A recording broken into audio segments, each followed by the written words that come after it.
You're watching a brand new Sports Fusion episode. Once again, my name is Alex Fuse. I am the host of this show. You can find me on Twitter at sports_fusion and on our new website at sportsfusion.com. Thank you for watching. Tonight's huge show, he is a Pittsburgh Pirates beat writer, Stephen Nesbitt. So, Stephen, how are you doing tonight? I'm doing great. Enjoying the off-season and getting ready for some spring training. The weather here in Pittsburgh is not too kind right now, and so I'm excited for Bradenton, Florida. So, Stephen, what are your thoughts about not re-signing Neil Walker? Well, the issue with Walker was they were a year away from him becoming a free agent. And so I mean, theoretically, they were going to re-sign him. He was going to go to arbitration. They had extended him an offer. But since he only had 1 year left, it seemed pretty unlikely that they were going to pay him what he's going to get paid in free agency a year from now. And so basically they were they have a surplus of infielders. They have one too many. And so once they have everyone healthy, rather than pay him, $10+ million, maybe $12 million to play this year, they figured they'd sell him for someone who's going to be cheaper, which John Neese is not necessarily cheaper right now. He's getting about $10 million, but he has what they call controllable years left. So they have 2 more years should they choose of John Neese, where they were only going to get one with Neil Walker. So I think generally the consensus is that it was a fine decision. They got something back for it. You knew they weren't going to get a ton back for him, Right. Simply because he's expensive and he doesn't have that much time left under contract. But the weird part of it is he is the hometown kid. He was a first-round draft pick, and so some fans are certainly hurt by losing the Pittsburgh kid. So how would you grade this infield from A to F? Well, it depends how it pans out. I'd probably give it let's give it like a B- maybe, and it's potentially more pessimistic than I need to be. It's just that they have some big question marks right now. The first one is starting at first base. They have, instead of Pedro Alvarez, who is a guy they indeed did not extend a contract to. Right. They didn't want to pay him about $9 million, and he's still not signed. They instead are going with a platoon of Michael Morse, who you'll remember a couple years back had a really, really fine couple of years with the Washington Nationals, is coming off a really down year, came over in a trade around the trade deadline, but really didn't have to do much last year. He was a guy with a lot of power, but he's getting older, and we'll see how much he can provide. And they're platooning him with the guy John Jaso, free agent they signed, who played outfield and catcher, almost exclusively catcher, for the Tampa Bay Rays. Right. And Jaso, they're hoping he can make the transition to first, but he really has no history there at all. So that's a huge question. And then moving around the diamond, they have Jung Ho Gung had a huge rookie year last year after getting signed to a really modest contract out of he was a free agent from Korea. Had a really great year. Was injured in a tough slide at second base where he was taken out. Sort of the precursor to Chase Utley's slide in the playoffs that started the conversation of whether they need to implement some new rules there. But he should be back in maybe April, maybe May. So once they have that, he'll play third base every day. They'll move Josh Harrison, their opening day leadoff hitter, over to second base most likely. And then Jordy Mercer's at shortstop, really good defensive shortstop, but doesn't offer a lot of power or a whole lot of average. So, tough to grade this infield any higher than a B or a B-, just because, don't know how these guys are going to pan out. You can see a lot of positives in what they're trying to do. It just remains to be seen whether they can actually pull it off. So, switching over to the pitching staff, where do you see them replacing the innings and production of J.A. Happ and A.J. Burnett? Yeah, I mean, those guys basically played one role, like the same role last year, because Happ came in when Burnett was injured, and Burnett didn't offer a whole lot down the stretch. He couldn't offer a whole lot. He was re-injured. But they're going to try to do it with some lesser arms right now. I mean, if you recall, a year ago, Burnett was coming back. He signed a smaller deal. He basically left money on the table to go sign one last contract to go back to the Pirates after a year with the Phillies, in which he got paid a lot, but performed really, really poorly. He led the majors in, I think it was like home runs, earned runs, walks, it was a pretty bad situation for him. He was pitching through some injuries, and decided after that to give it one last run in Pittsburgh, and makes his first All-Star game.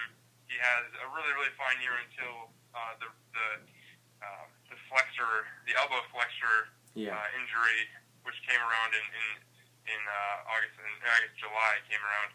So that was a tough break, but you have to remember, like, this is a guy who is not. A year ago, you don't exactly want him to be your number 3 starter, but of course that played out really well. The Pirates have a great staff of pitching coaches, and they really were able to turn him around. So what they're going to try to do is use. They picked up Brian Vogelsong, another guy at the tail end of his career, who is coming off for sure a down year, maybe a down 2 year, and hoping he can find some new life.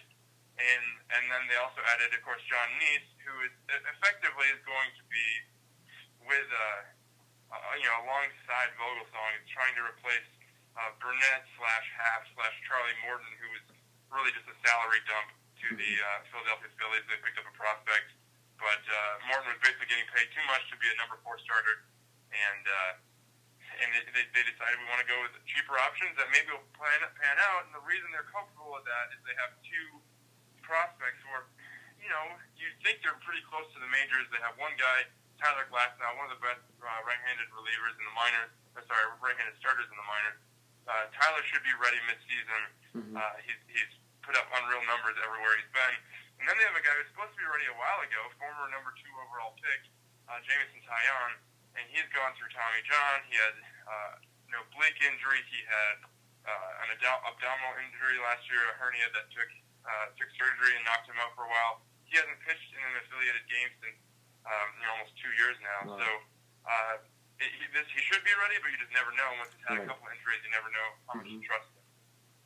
So, has this 2016 upcoming Pirates team gotten any better than the wild card team we saw last season? Well, that's tough to say, because on paper you might say no, because they lost the first baseman who hit 27 homers. Right. They lost the second baseman who's one of the best offensive second basemen in the game. But I guess you have to remember that their strengths last year was their outfield, and they have the exact same outfield, and they'll have that outfield for some time to come. Starling Marte in left, Andrew McCutchen in center, and in right field Gregory Polanco. You'd expect all those guys are going to keep improving, entering their primes, or McCutchen continuing through his prime. Yeah. They still have a shutdown bullpen. They have Tony Watson's their setup man. Mark Melanson was one of the best relievers in baseball last year, had the most saves in Pirates franchise history. For the time being, they're all back, and they made some good pickups in the bullpen so far, picking up a guy like Juan Nicasio and a couple other arms that really should play pretty well, and Neftali Feliz is another one. So their bullpen should be strong, and then you look at their starting staff, it's still Garrett Cole. He's going to be 25 years old for most of the year, and he's already one of the best pitchers in the National League, and you'd imagine he's going to be in the Cy Young conversation entering the year. So Garrett's there. Francisco Liriano is coming off another really, really strong season. So when you have that sort of talent, that outfield, the top 2 pitchers, the bullpen, you can win a lot of games, but there are a lot of question marks, I'll tell you that. So I wouldn't say they're on paper, maybe they don't look quite as strong, but the Pirates have shown that the last 3 years, they continue to exceed expectations, and whatever projection is put out in front of them, they're able to beat it by a handful of games every year. Now, have you heard anything about them signing any other free agents before the end of this offseason? Haven't heard much about that, and I don't anticipate it'll probably they'll probably make too many ripples, because they're content with the infield they have. They made their really just their 2 moves. One, moving Neil Walker to open up a spot on the infield where they had a surplus, and then the other one is signing John Jaso and letting go of Pedro Alvarez to lock down what they're doing at first base. They don't have a lot of salary to play with. I mean, they're certainly don't have quite the luxury of being in Los Angeles or New York or Chicago, who we've seen spend a lot of money this year. So they're working with, we're guessing, probably somewhere south of 110 million, maybe 105 million. And so that's going to be a record high. So last question here is before we wrap up this interview, what are your thoughts or predictions for this 2016 season, and how would you grade this team? A ridiculously loaded division, and what will continue continue to be an extremely good division with the Cardinals and Cubs. They put up 98 wins. I mean, they were, you know, a drop fly ball here and a runner thrown at the plate there from 100 wins, which is pretty incredible. It just doesn't happen much. So you can't give them anything short of an A for what they did last year. Of course, still you put yourself in a position to winner go home wild card game. You know, you want to avoid that 3 years in a row there. And so, still, I mean, you have to give them an A for what they did last year. And this offseason isn't what a lot of people hoped for, but I don't know why exactly. I mean, they're never going to spend a whole lot of money. And they did get back value for the guys they gave up.